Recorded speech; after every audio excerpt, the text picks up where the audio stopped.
Hello, my Pilates lovers. Thank you for tuning in to All Things Pilates. I'm your host, Darian Gold. Each episode, you'll get to hear a new guest share his or her knowledge, insights, and experiences.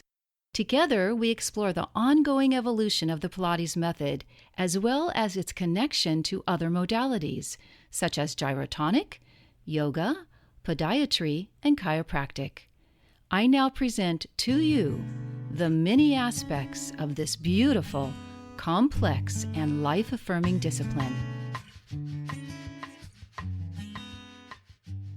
My guest today is Roberta Gratz, co-owner of Gratz Industries and wife of the late Donald Gratz, whose father Frank, along with a business partner, opened a custom metal fabrication business, Treitel Gratz, in New York City in the 1920s.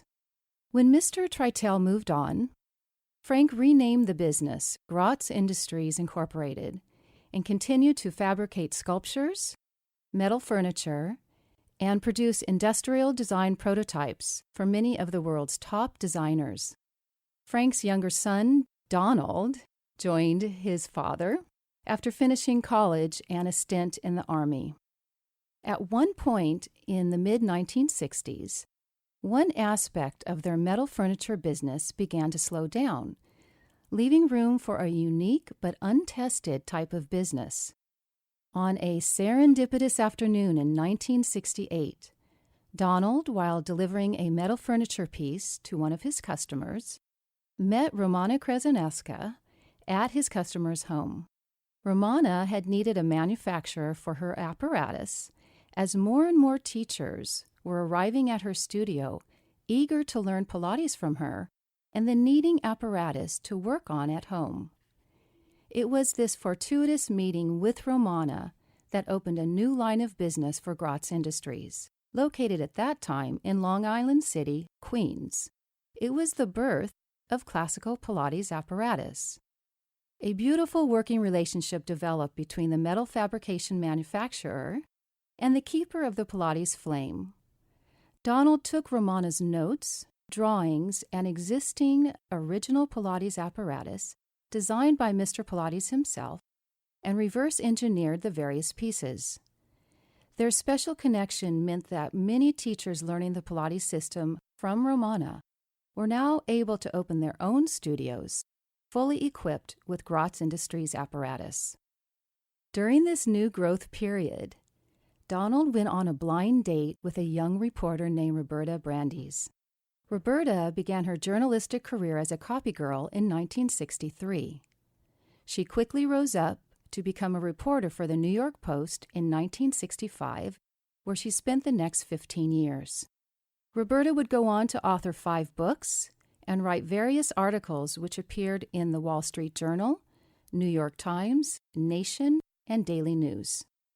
After dating for roughly a year and a half, Donald and Roberta married and had 2 children. Donald's new Pilates endeavor with Romana was blossoming, and many times after spending the afternoon with her, and in the throes of developing the entire Pilates line, he'd say to Roberta, "You have to meet Romana. She is so amazing. What a genius she is." Roberta had no interest in this weird thing called Pilates, and continued to report and write articles for the New York Post about the city. Then, in 1982, Roberta was in a car accident, and Donald immediately knew Romana could help Roberta in her recovery.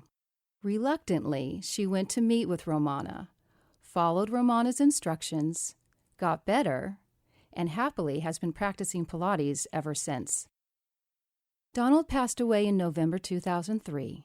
And Roberta was determined to keep the family business alive, even though the survival rate of small businesses in New York City was very low.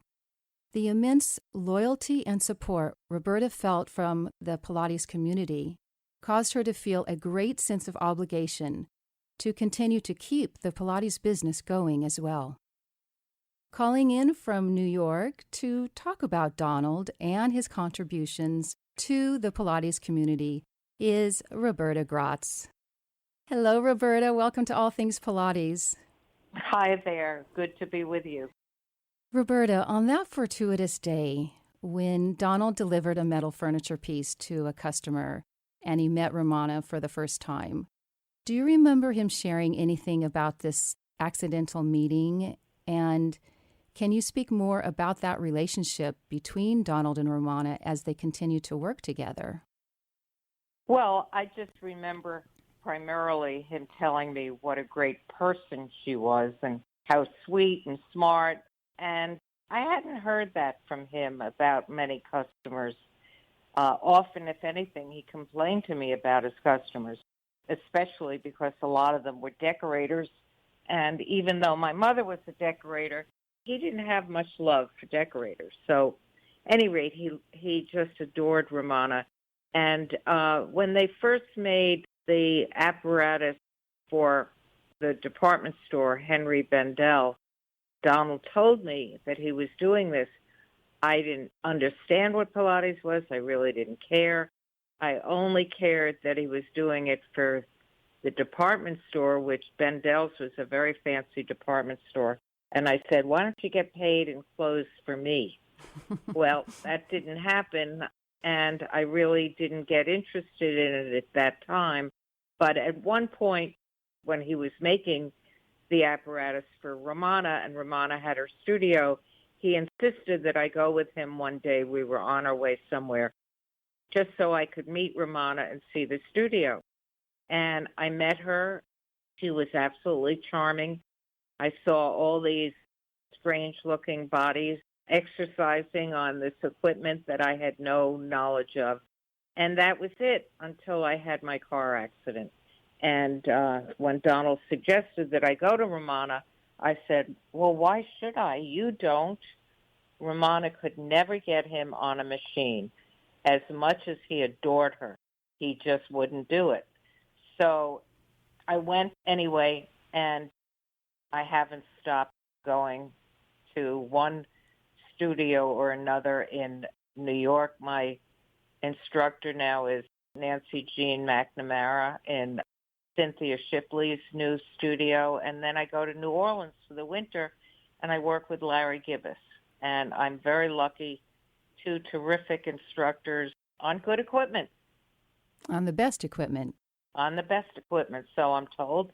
I've never used anything else. And when I ask any of these experts, but, what's the difference? And they all say, you just know, you can feel it. Well, obviously, they all know, they're sensitive, they do this every day. So I trust that we're obviously doing something right. When you speak about your car accident, what actually happened to you? Oh, you don't want to know the details. I was a passenger, got hit in the side by a truck, and it broke my pelvis and left me with one leg shorter than the other, which I deal with now, and some neck issues. But basically, I'm in good shape, thanks to Pilates. And when you went to see Romana for your first handful of lessons after that accident, correct? Yeah, 2 years later. Oh, okay. What was your impression, though, when you began working with her on the very apparatus that your husband was building? She was brilliant. I mean, she knew exactly what to do with each part of the body. And the studio was filled with all these skinny dancers, primarily back then. And I felt a little like fish out of water, but she was very patient with me, and I followed her instructions and did what she told me. I didn't even realize that I was in the hands of a genius, but I certainly did in retrospect. Does that mean that it didn't take long before you began to feel better and recognized her genius and the genius of Mr. Pilates' designs? Absolutely, because there were days that I would go to the studio just exhausted and say, oh, I really want to do this, don't want to do this, I want to just lie down somewhere. And then I'd go, I'd have my session, and I'd come out absolutely energized and ready for another day. So I was a quick convert. I'd like to be a fly on the wall when you came home and said to Donald, who's looking at you with an I told you so look in his eyes, what you said to him. I have no idea, but I probably said, you should really do it, because he wouldn't do it. He had one thing Romana made for him. He broke his knee on a job installation once, and she created this beanbag, rolling up beanbag, which I gather there's some form of this people use, but this was with the weight on the leg to help his knee, and it did. Oh, But not that from was the wrist. We have a beanbag device for the wrist, but this was for the knee? This was for the knee, and I don't recall what it was. I think David told me. At any rate, whatever it was, it worked. It made his knee much better. And then was he a convert? No, he wouldn't get on a machine. He was a convert because he just adored Romana, and he actually loved making the machines because they are a work of art, and our process is very hands-on. It's not a mass production thing. The guys who make these machines, they do a lot of handwork on it. It can't just be stamped out. And he was very proud of that because he did a lot of sculpture, which was his favorite thing to do. So this was for him, like a piece of art. Recently, you attended the Pilates Method Alliance convention in Las Vegas and wanted to know what that experience was like for you because it was your first time, correct? Yep. Well, it just warmed my heart because, as I told a lot of people there, when I used to go to the 57th Street studio in New York, it was the only place in New York where they knew absolutely nothing about me except that I was Mrs. Donald Gratz. And that meant everything. So I was a queen walking into that studio only because of whom I was married to. And I got to the PMA, and it was very much the same kind of thing. And I just felt like a rock star. But what was so wonderful about it was not about me. It was about everybody's love and appreciation for Donald. And that meant everything to me because after Donald died, it was very challenging, to say the least, to keep the business going. And I can't tell you how many people told me, sell, get rid of it. And I said, no. Donald and his father before him, a certain period of time, his brother was involved.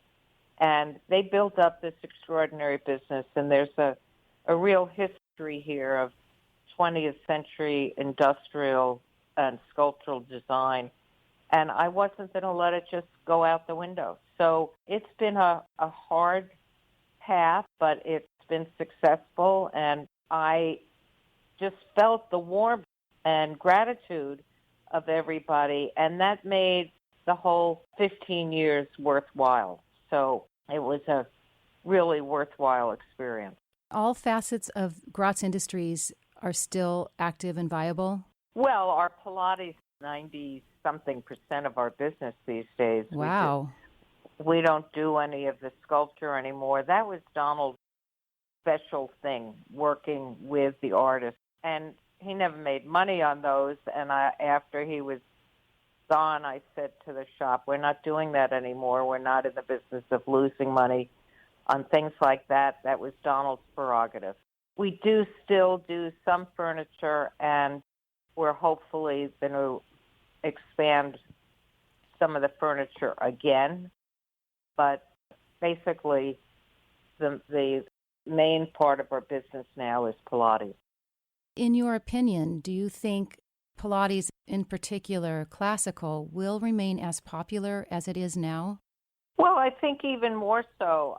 I didn't follow the field as closely as others, but that classical Pilates is having a resurgence, if anything. I mean, we have orders from all over the world. So Pilates is growing exponentially. So I don't see any diminishment. And if you go into Cynthia's studio today where you see students training, they're all from other countries. It's a very interesting time. There are also a lot of manufacturers out there. I mean, this is a big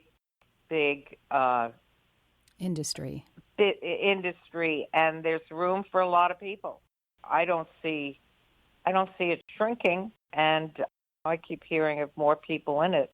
But I'm not concerned because we are who we are. And one of the things that sets you apart, or probably the main thing that sets you apart, is that your apparatus is, for the most part, all handmade, correct? Well, yeah, and very hands-on. I mean, it's quite interesting to watch the guys. And they take great pride. You know, there's no assembly line. This is all hand done in one way or another. So I guess that's part of what makes us distinct from anyone else. Because I keep asking instructors, I say, you know, because I've never used anyone else's equipment, and I say, so what makes it so much better? And they all tell me, I don't know. It's just you feel it, and they feel it. And any instructor who works on these machines day in and day out, I don't know what they feel, but they swear to me, they just feel it. Are all the workers that work at Gratz Industries, were they former artists, so they have that sensibility? No, this is a classic manufacturing business. In the old days, I mean, my father-in-law used to talk about the German and Italian immigrants and Puerto Rican immigrants, and this was the kind of business that people went into and moved up and out. And we have a mixed crew, very diverse, but some of them are quite artistic, and we've had one or two artists work for us, but because they never, can make enough money just being an artist. And we had one particular artist for years, an artist named Forrest Myers, who used to work with Donald in the shop in Long Island City, and he used to make a lot of his stuff in the shop. And he was very dependent in those days on having access to a place where he could work on a sculpture. So they became very close friends. And a lot of handwork in manufacturing is very skilled. People don't understand what manufacturing can be about. It's not something it's not the stamp or the assembly line that the image conveys. It is often a lot of the big stuff, naturally. But on a lot of smaller items like this, there's a lot of handwork involved. Gratz Industries resided in Long Island City, Queens until 2014? No. No. We moved to Long Island City in 1967, and then we moved to Philadelphia in 2014. Right. So this is your third and final home, right? Yeah. Because it's a bigger space. Right. Yeah. And does that mean more people are working for you because there are so many more orders? Yes, but I off the top of my head, I don't know what the difference in numbers is. But Philadelphia has been good to you for the last 4 years. Absolutely. New York got very, very expensive and very difficult to work. And a lot of other small manufacturers had already moved to Philly. And we a lot of them had come from Brooklyn. We just sort of followed the pack. I must ask you, personal question. Do you mind? No. When you went on your blind date with Donald, what was your very first impression of him? He was smart, personable, funny, and very considerate. Was immediately interested in what did I want to do. The plan for whatever our first date was, it was basically up to me.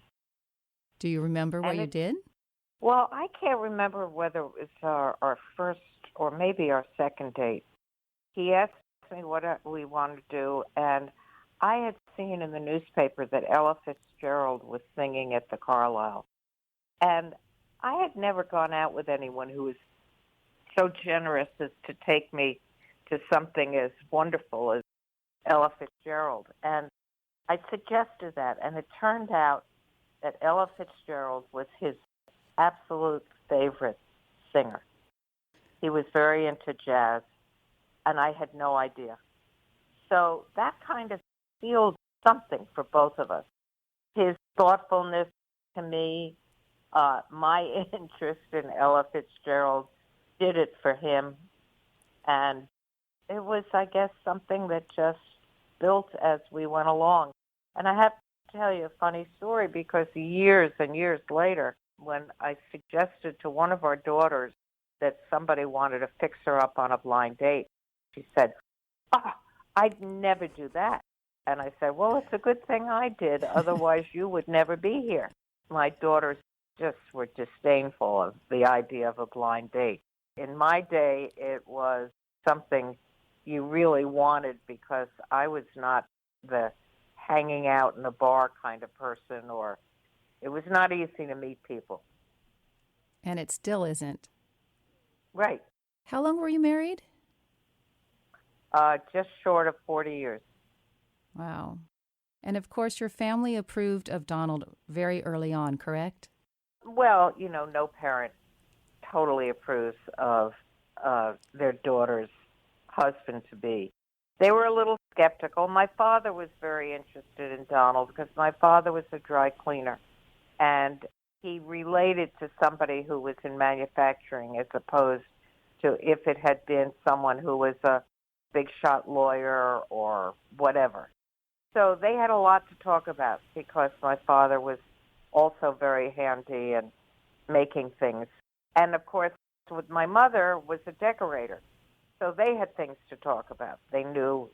Donald knew the industry, and she, as did she. So he fit in pretty easily. Does that mean he had a designer artistic side to him? No, he really didn't, although he did do a couple of design things that were better than he even realized that he could do. No, Donald's genius was that he could take someone else's design and figure out how to fabricate it. And that was why he was able to do Pilates machines, because that was his art, was the art of figuring out how to manufacture something. So a lot of architects and artists would come to him with designs that they needed someone to be able to make successfully. He was an expert on chair design, so the pitch was right and all that kind of stuff. And artists loved working with him because he was part of the process. So he himself did not have a design instinct. And he also said that it would never be a good idea, because you should never be competing with your clients.